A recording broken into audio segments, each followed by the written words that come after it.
let's see. All right, so hopefully everybody can see my screen now. So rolling in to what Andrew was just talking about is seller concessions. Now, if you've been in the business a while, we all remember seller credits, seller concessions.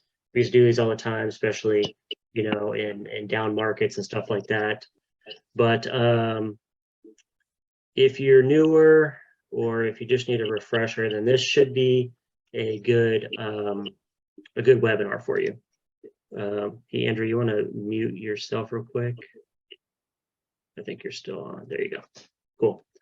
So we'll start off with what is a seller concession? So seller concession is one way to lower the cash to close amount for a buyer is to ask for seller concessions. A seller concession, or otherwise known as a seller credit, is when the seller agrees to pay some of the upfront costs, which is going to be the out-of-pocket costs, on behalf of the buyer. Yeah, throw that over there.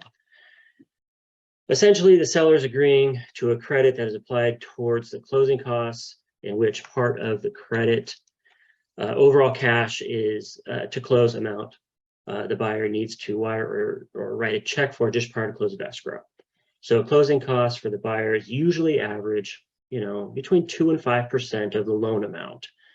This seems like a big gap in potential costs, but this amount generally stems from the type of loan the buyer is getting. So lots of things factor in as to the cost of the loan. You know, usually you're going to be on the lower end of this, but if they've got an exotic loan, then yeah, it could be up in the 5% range of the purchase price or the loan amount, depending on the type of loan. Usually we're dealing in the 2 to 3% range. So some loans just cost more than others due to the type of loan. And it also depends on the lender's origination fee.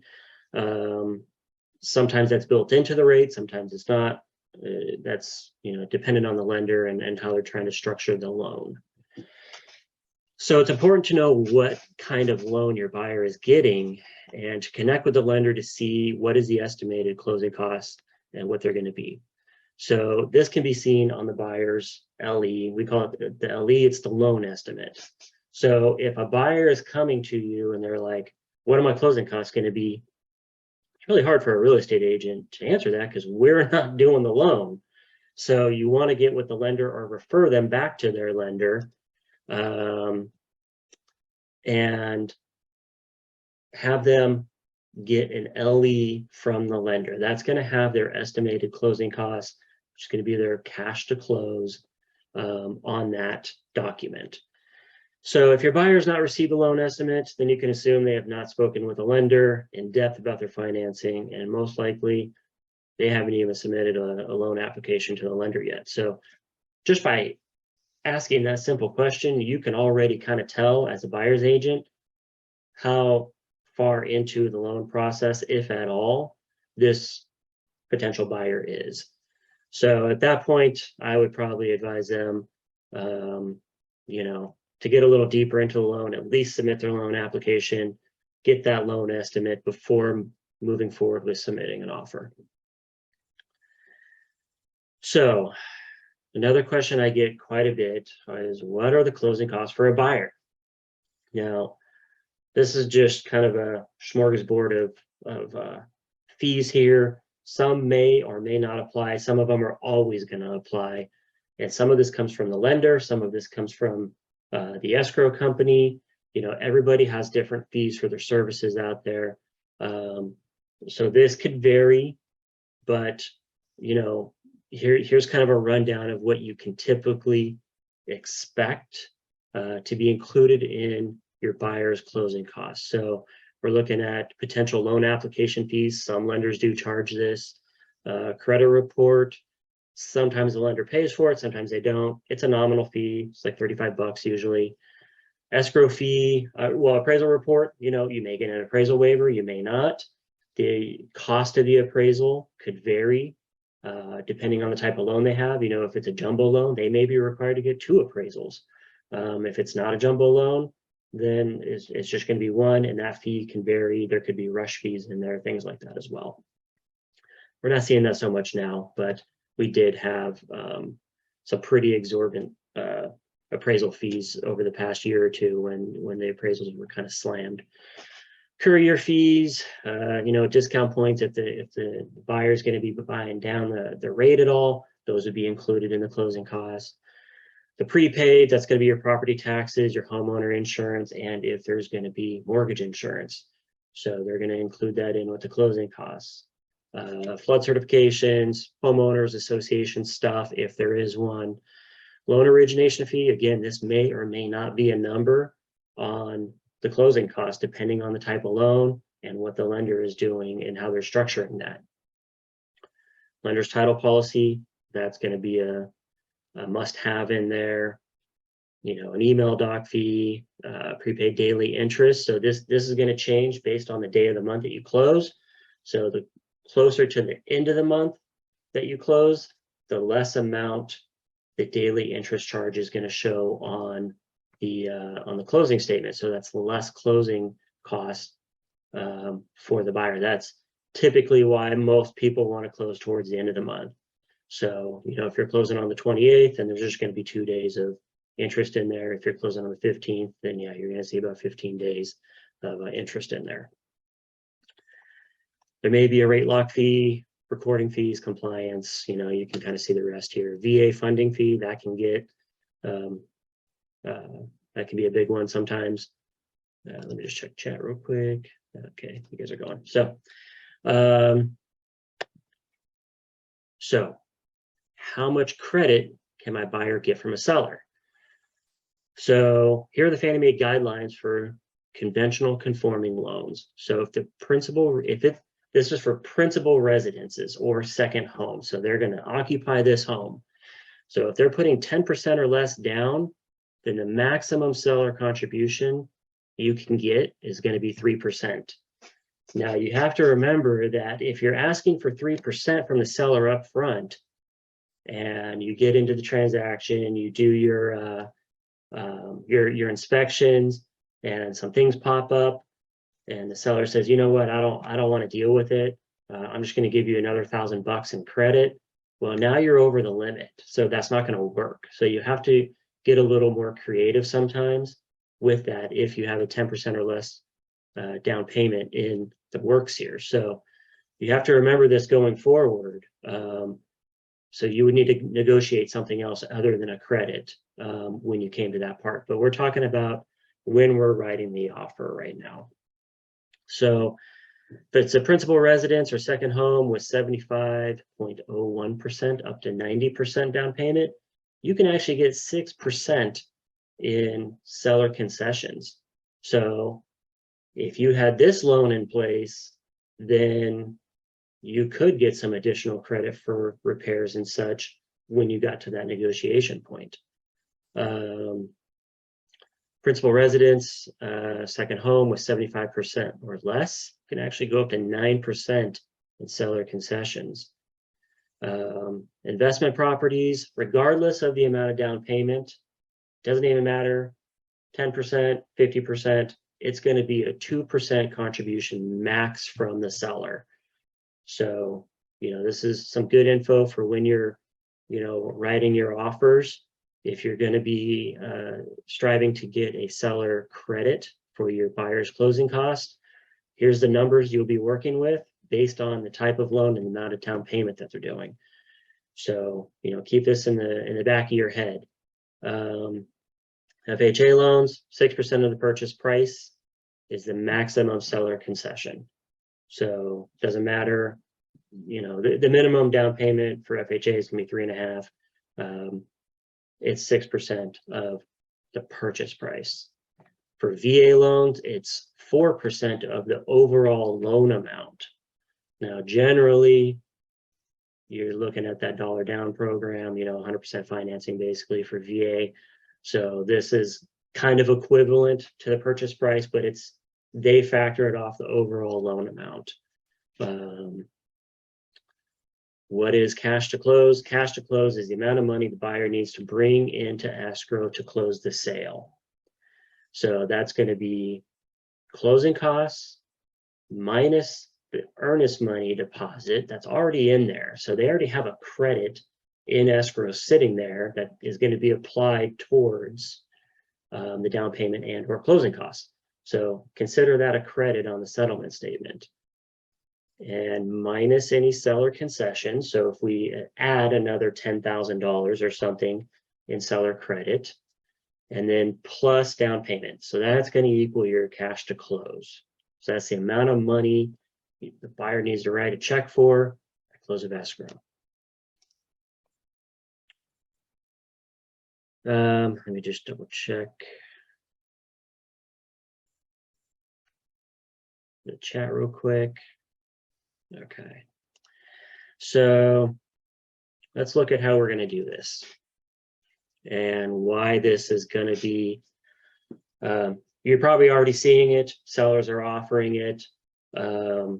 But if you're dealing with a home that's been on the market a little while, there's no offers on it, and the buyer is trying to, negotiate price a little bit, because we're in this buyer's market and this is going to be this way for the foreseeable future. This is going to be a great way for you to save your clients some cash out of pocket.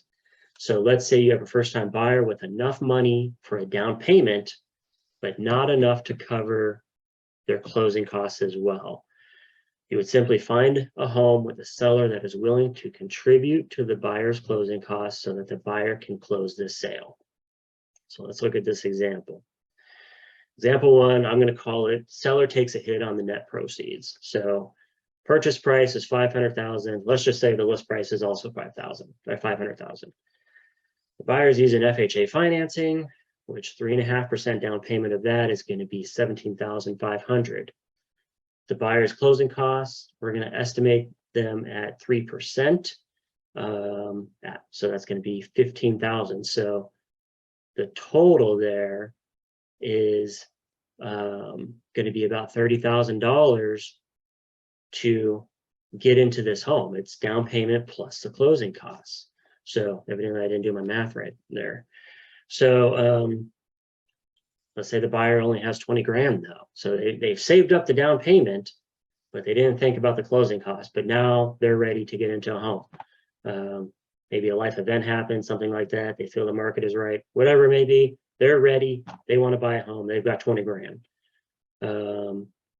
What you would do is the buyer offers $500,000 and asks the seller to contribute 3% towards their closing costs. Simple. And I'll show you in just a minute how we do that on the RPA.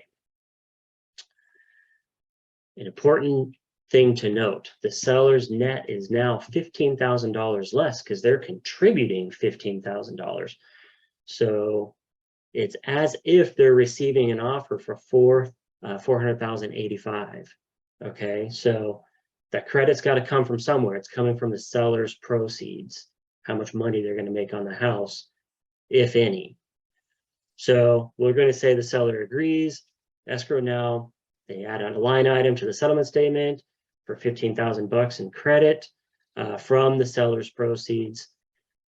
The seller's credit ends up covering all the buyer's closing costs. And now the buyer's cash to close is just the down payment of $17,500. So they got into the home, they used their 20 grand. They probably had a home inspection, a couple other things like that were out of pocket, but they got a closing cost credit to cover all the closing costs. So we'll do example 2. I'm calling it build it in. We're going to take this same scenario up here, $500,000 list price, and we're going to say that the seller doesn't want to budge from the list price. It appears it's going to comp out just fine. Maybe it's listed a little under comps. So the buyer's going to offer $515,000 now. They're building in the closing cost credit. And they're going to ask for the seller to contribute the 3%, which actually is $15,450 because we're basing 3% off of $515 now instead of $500. So the seller's net is now $15,450 less than the 515 offer they received, which is actually 499,550. We're just going to say the seller agrees to that. We're not going to nickel and dime here. We're about 450 bucks short of 500,000, but the seller goes ahead and agrees to it. They're getting right about their list price that they wanted, and all the same stuff happens here. So as long as the home appraises for 515, then the buyer has now built in their closing costs. Essentially, they're financing them over the next 30 years. But if they're short on funds, this is the way to get them into the home if they only have that $20,000 to work with. So you can do this in any number of ways. Maybe the seller was willing to, come down a few $1,000. So maybe your offer was 510, or maybe you think it may not appraise, so you offer 510 instead. You still ask for the 3%. Now the seller's net is going to be about $5,000 less. So you can work this in any number of ways, build it in, or you're just negotiating straight off price. So instead of coming down in price, you're getting a credit. If you can get into this first scenario here, that's probably going to be the ideal situation. So before we get into the RPA part real quick, I just want to do a quick Q&A that I got from Car Risk Management. And this is for buyer rebate. So is it legal to rebate your commission to a buyer? So maybe the seller isn't willing to contribute, but you are willing to contribute. Then this is how you can do it. It is legal. It's a rebate. It's not a referral fee. So this is something that can be done. Obviously, we want to get it off the seller instead. But, if you're a generous kind of buyer's agent, then this is a way to do it as well. So it is legal to rebate a commission to a buyer. However, it's best to qualify your promise of a rebate in 3 ways. Not one of 3 ways, in 3 ways. So all 3 of these. So needs to be stated on the closing disclosure. So it needs to show up on that settlement statement. It needs to be, through escrow, and it needs to be paid through escrow. And it needs to not be disapproved by the lender. So some lenders, some loan programs might not allow for the agent to rebate commission to the buyer. So you got to keep that in mind. So by putting this in here, that will protect you a little bit, so that you can stay within RESPA guidelines here. Does a rebate have to be stated on the purchase agreement? Typically, no, but the lender should be made aware of it. Under the TRID rules, a rebate of an agent's commission to the buyer must be stated on the 3rd page of the closing disclosure under other credits. Will the rebate affect the loan to value ratio? The rebate should be disclosed to the lender upfront, as it may affect the buyer's loan to value. Best practice is to ask the buyer's lender about their policies concerning rebates before making an offer or before writing up your offer. In most cases, a lender may consider a rebate as a type of seller credit for closing costs. So the lender might cap it and limit its use to cost, fees, impounds, and prepaids, just like we explained up top. So this would be based off of how much money they're putting down. Most lenders will not permit it to be used as bar required funds for the down payment. So this cannot, you can't go over the closing cost amount and the rest of it be applied towards their down payment. The down payment needs to always come from the buyer. It could be a gift or whatever, but it needs to come from the buyer. What happens if the lender disapproves the credit after it's been offered? Well, if you used all 3 up top here, then since you offered to pay only if not disapproved by the lender, then there would be no obligation from you to pay for it. Again, this is a risk management standpoint. So if you forgot to do that, then the buyer may very well have a claim against you for the amount of the rebate even after closing. So you really need to pay attention to what you're saying, what you're offering here, and also what the loan amounts are, so that you don't go over. big question here I get all the time. Do I provide the buyer with 1099? No, this is a common misconception. You do not need to send a 1099 to the buyer if you do this. The credit or rebate at closing is generally not includable in a buyer's gross income, and therefore is not taxable to the buyer. Rather, it's an adjustment to the buyer's basis in the house by effectively lowering the home's purchase price. So that's how they view it in tax law. What if I'm part of dual agency? Last one.